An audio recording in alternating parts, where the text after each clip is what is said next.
Sud Radio présidentielle 2022. La vérité en face.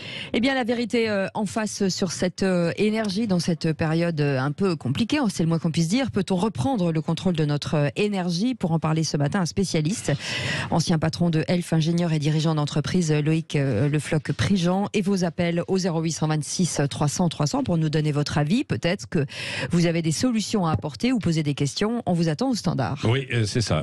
Bonjour Loïc Le Floch-Prigent. Merci d'être avec nous. Vous allez nous dire un petit peu quelles pourraient être les stratégies qu'on pourrait mener. Juste avant cela, et puis il y a beaucoup de conséquences aussi. Je sais que vous travaillez avec énormément d'entreprises. Il y a énormément de conséquences là avec cette hausse des prix de l'énergie sur les matières premières. Enfin, ça paralyse énormément de secteurs et puis d'autres où ça renchérit en fait le prix. Tout de même, puisque vous connaissez bien aussi ça, pourquoi il y a une telle hausse et là ça fait de nouveau du yo-yo. C'est-à-dire que ça redescend là, c'est en train de redescendre sur l'essence. Je crois qu'il faut d'abord, pour les auditeurs, leur dire que l'énergie, depuis très longtemps, il faut qu'elle soit abondante et bon marché, et que la position des États ou des collectivités soit l'indépendance. À chaque fois qu'on oublie qu'une énergie doit être abondante, bon marché et indépendante, on se trompe. Et on se trompe, on vient de se tromper pendant 20 à 30 ans, c'est-à-dire qu'on a mis l'accent sur autre chose. Alors il ne faut pas maintenant se dire « Ah ben c'est embêtant, on n'est pas indépendant, l'énergie n'est pas abondante et puis elle est chère ».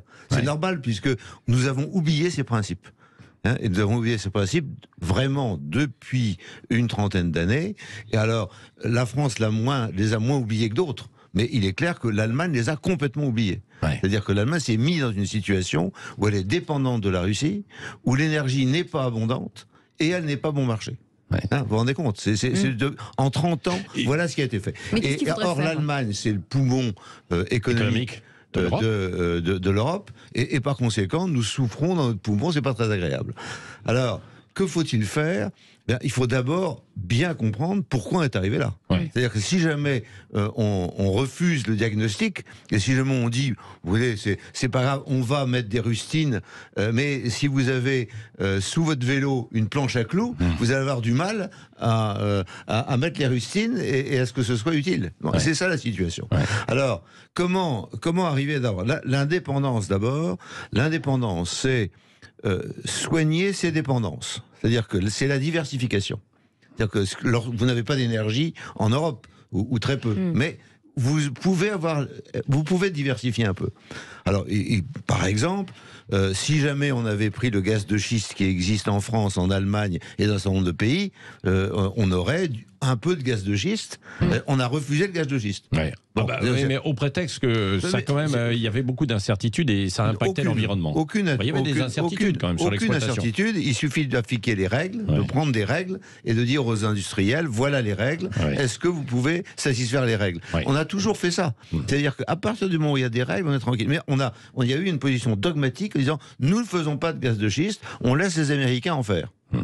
Et alors la cerise sur le gâteau, c'est que maintenant on a du gaz naturel liquéfié qui arrive des États-Unis et qui est disponible, et on dit oh non, c'est du gaz naturel liquéfié qui vient du gaz de schiste, alors il faut pas faire. Donc non seulement on s'interdit de faire du gaz de schiste, mais en plus on interdit le gaz de schiste de rentrer, alors que le gaz de schiste équilibre les données. Donc je pense que il y a eu un aveuglement depuis 30 ans, sur des politiques qui sont bien et des politiques qui sont mal, en oubliant ce principe fondamental, l'énergie doit être abondante, bon marché, et doit conduire à une certaine indépendance, et l'indépendance, c'est le soin de l'indépendance. On a conduit dans le brouillard un peu, alors. On a conduit dans le brouillard, et avec le dogme de l'écologie politique, qui n'était pas intelligent. On peut en mettre de l'écologie, bien sûr. On peut en mettre quand même de l'écologie. Bien sûr, mais sur l'éolien, sur le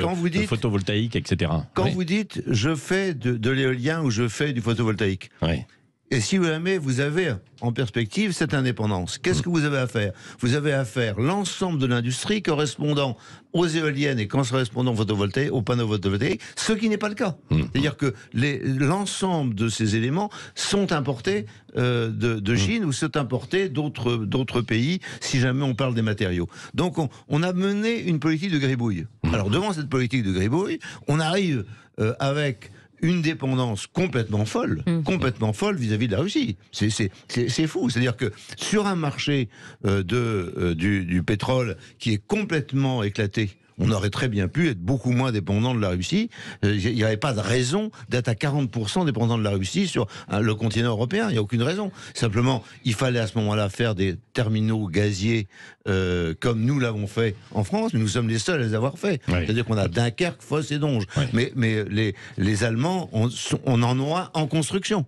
Mais par contre, ils ont financé un pipeline sous la mer Baltique et ils étaient en train de financer un second pour se mettre complètement dans les bras de la Russie. Alors, je dis pas qu'il fallait... On fait une petite parenthèse. On fait une petite parenthèse. De la même façon, sur l'éolien et sur le solaire, on est dans les bras de la Chine. C'est-à-dire, si jamais la Chine dit « j'ai plus envie de vous livrer », ben on n'a plus rien. C'est parce que on n'a pas fait d'industrie correspondante. Donc, on s'est mis en situation de dépendance. Mais alors, c'est quoi? C'est un problème, en fait, alors national, bien sûr, mais aussi européen, quand même, C'est un problème européen et c'est un problème de prix. C'est un problème de prix. C'est un problème de prix, c'est-à-dire que par exemple, aujourd'hui, on dit bien, les raffineries sont arrêtées en France ou sont pas en grand fonctionnement. Pourquoi?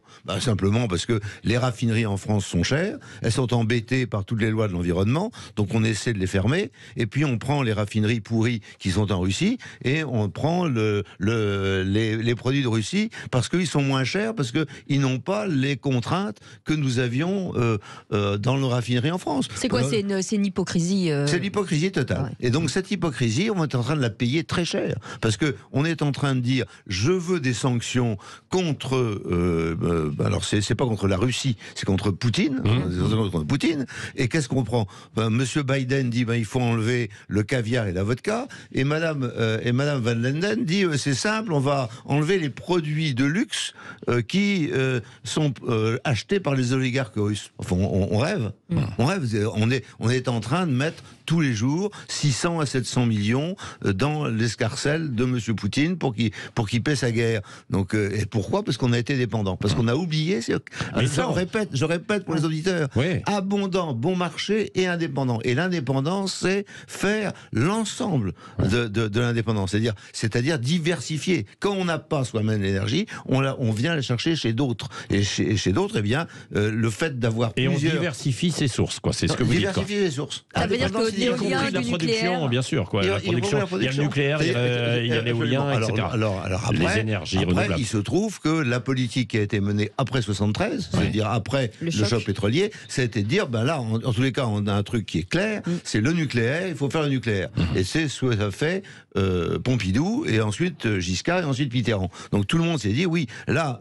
On est sûr de nous, on a 75%. Oui, on est sûr de notre politique, vous voulez dire? De notre politique. Oui.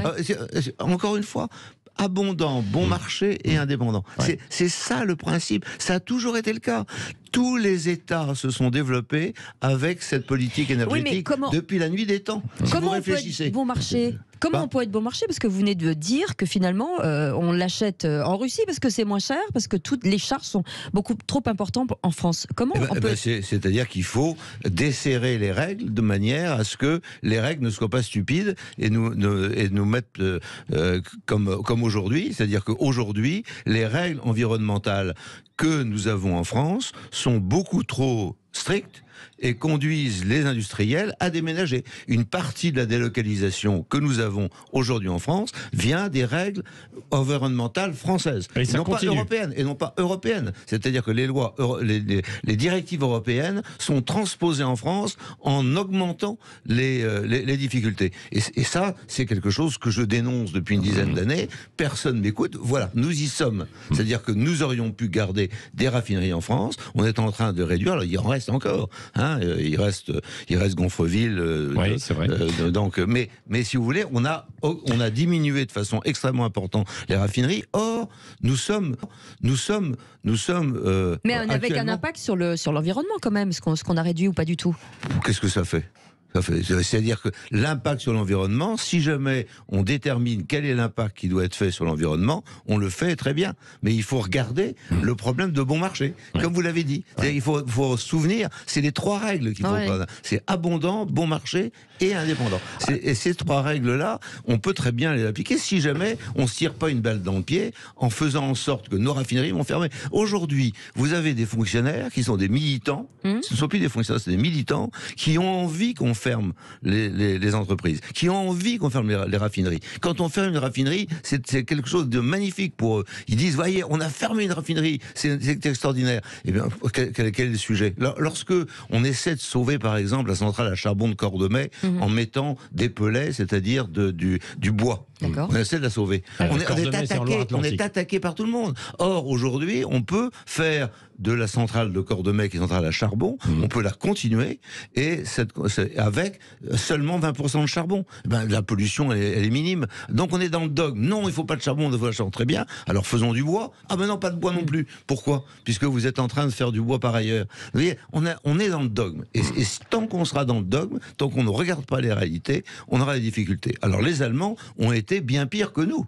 C'est-à-dire que eux, ils ont arrêté le nucléaire. Et vous avez remarqué que lorsque on a dit il faudrait maintenant être en rapport de force avec Poutine, qu'est-ce qu'ils ont fait ? Ils ont dit on fait du charbon. Or le charbon, ils l'importent de Russie. Ils se moquent de nous. Et ils ont 3 centrales nucléaires qui veulent absolument fermer dogmatiquement à la fin de l'année, alors qu'ils auraient très bien pu les garder. La Belgique, même chose. Qu'est-ce qu'on fait ? On va mettre du gaz. On va mettre du gaz. Oui, c'est bien, c'est notre politique. Bon, très bien. Vous avez 2 centrales qui tournent encore, qui peuvent encore tourner, encore pendant 10 ou 20 ans. Ah non, on va pas faire. On va continuer, on va prendre du gaz. Quel gaz ? Le gaz russe. Donc, vous voyez, l'hypocrisie totale du système, parce qu'on ne veut pas comprendre qu'il faut être abondant, bon marché, et indépendant. Et indépendance, évidemment, qui vient de la multiplication des sources, comme vous l'avez dit. Vous continuez. Vous voulez poser des questions à Loïc Le Floch-Prigent. Allez-y, 0826 300 300. J'imagine qu'en l'écoutant, vous avez eu beaucoup de questions qui ont été suscitées, beaucoup d'interrogations. Nous aussi.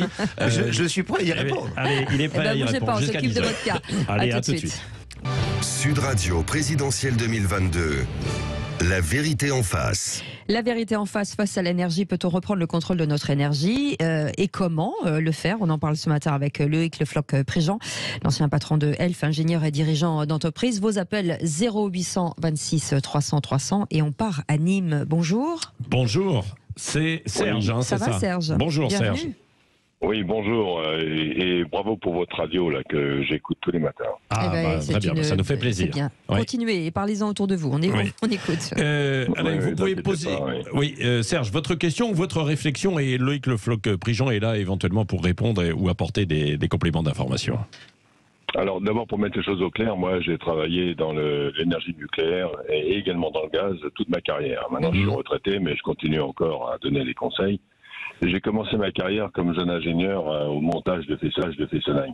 Et après ça, j'ai été directeur de projet de 5 centrales de par le monde, Chine, Roumanie et France. Alors, pour certains copains, j'ai un planning de remontage là parce que j'ai manifesté contre l'arrêt de Fessenheim, qui était un vrai scandale. Et en fait, rien n'est perdu à Fessenheim tant qu'on n'a pas balancé la sauce chimique pour décontaminer les primaires. Donc moi, si vous voulez, j'ai fait un planning de remontage en prenant des marges par rapport au temps d'instruction d'un nouveau dépôt d'exploitation, etc., etc., etc., etc. Et je démontre facilement qu'on gagne 11 ans par rapport à la mise en service du premier EPR2. 11 ans. Écoutez, il est clair qu'on peut faire redémarrer Fessenheim, qu'on a pris uniquement les éléments secondaires qu'on peut très bien remettre. Le cœur du réacteur n'a pas été touché, donc c'est l'essentiel. Et disons que mes anciens collaborateurs, puisque je suis quand même dans l'énergie depuis maintenant 40 ans, donc ça commence à compter, considèrent que pour 1 milliard, on doit faire redémarrer Fessenheim, ce qui, du point de vue de la rentabilité, fait une rentabilité de 18 mois, ce qui est pas mal que pour un investissement. J'aimerais bien avoir dans l'industrie toujours des investissements à payback 18 mois. 18 mois, oui. Bon, et donc, alors après, le temps, ça peut être très court, de mon point de vue et du point de vue de mes anciens collaborateurs. Simplement, il faut que ce soit certifié par l'ASN et tout dépendra de l'autorité de sûreté nucléaire si elle prend beaucoup de temps pour certifier ou pas. Voilà. Mais disons que c'est un temps de certification, ce n'est pas un temps de construction et ça peut être 1 ou 2 ans. Est-ce qu'il faudra du courage politique pour Emmanuel Macron de se dire qu'il faut rouvrir ? Il faut toujours du courage politique lorsqu'on est dans des difficultés et par conséquent, il est temps d'en avoir.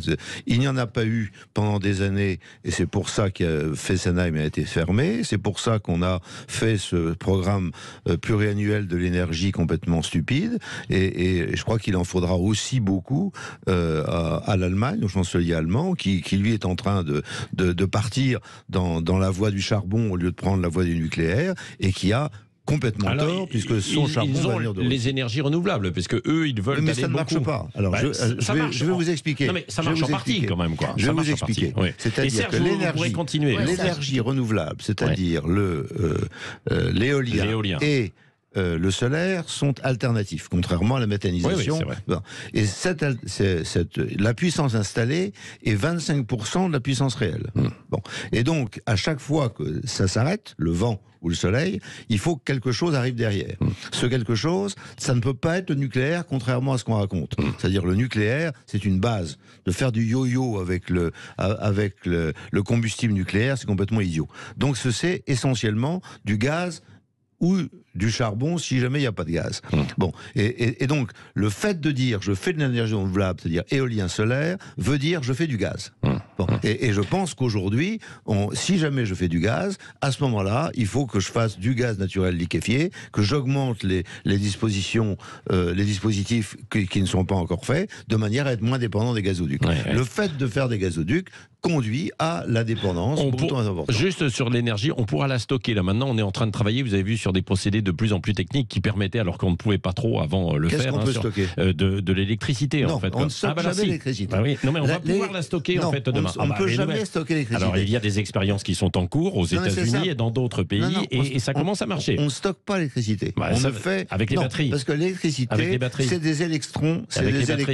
C'est des électrons en mouvement. Et vous ne pouvez pas stocker. Et avec les batteries.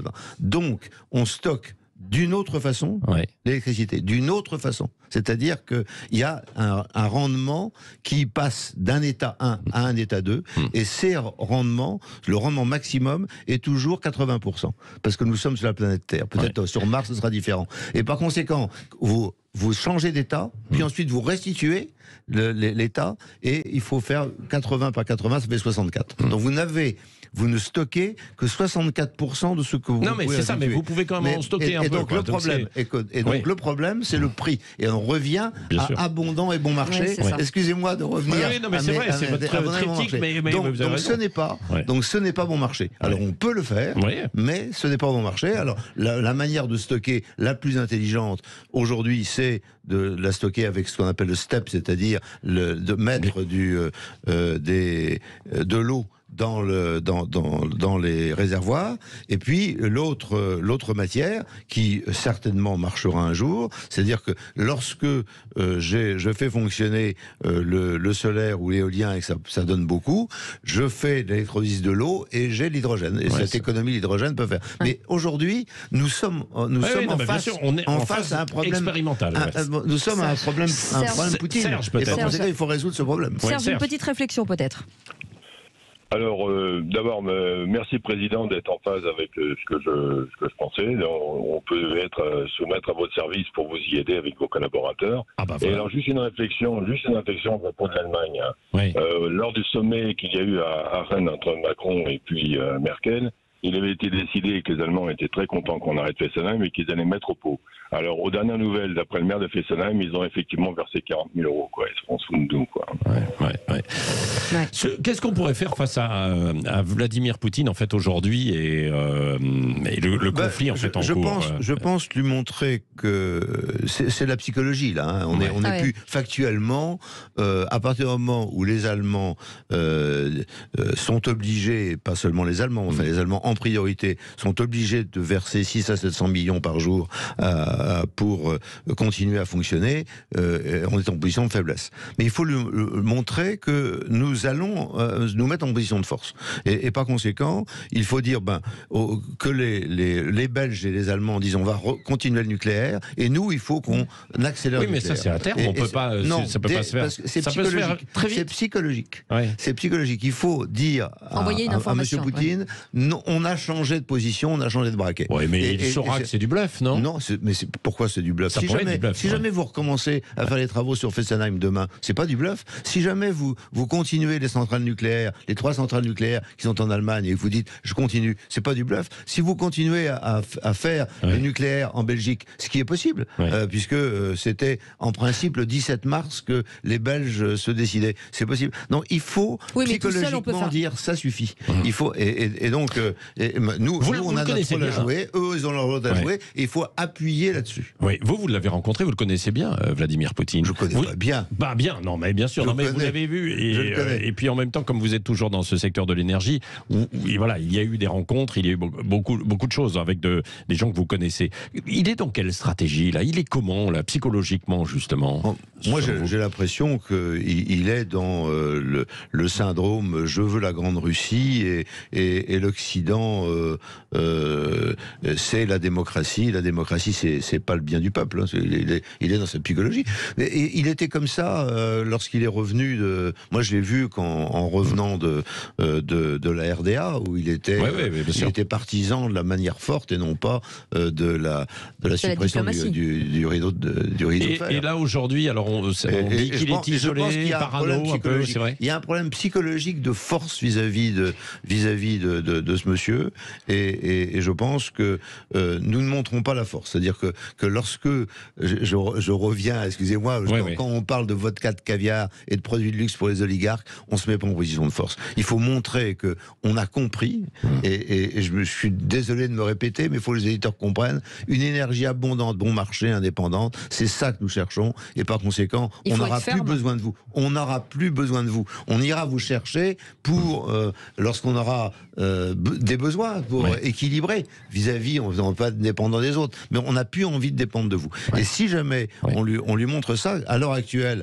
il est en train de dire, si jamais les Européens ne veulent plus de mon gaz, j'ai la Chine, et la Chine hésite. C'est-à-dire, il faut voir les ordres de grandeur. Hein, c'est-à-dire que ce que nous achetons aujourd'hui à Poutine, c'est 6 fois plus que ce que la Chine peut lui acheter, compte tenu de la présence des Juste un petit mot, on peut pas être en autarcie totale, mais c'est quoi le point de bascule? C'est combien de pourcentage? On peut être dépendant de combien pour être... 20%. On devrait être dépendant de la moitié. Il faut passer de 40 à 20% pour l'Europe. Et en ce qui nous concerne, nous, on pourrait très bien, si jamais, en France, si jamais on est sérieux, on peut très bien passer assez rapidement de 20 à 0. Mais on n'a pas été sérieux non plus. Merci beaucoup pour toutes ces explications. Merci, Loïc Le Floch-Prigent, ingénieur dirigeant d'entreprise, ancien patron d'Elf. Et vous, Serge, et d'autres auditeurs qui voulaient nous appeler et vous interpeller, poser des questions au 0826 300 300. Vous pourrez continuer dans toutes les émissions.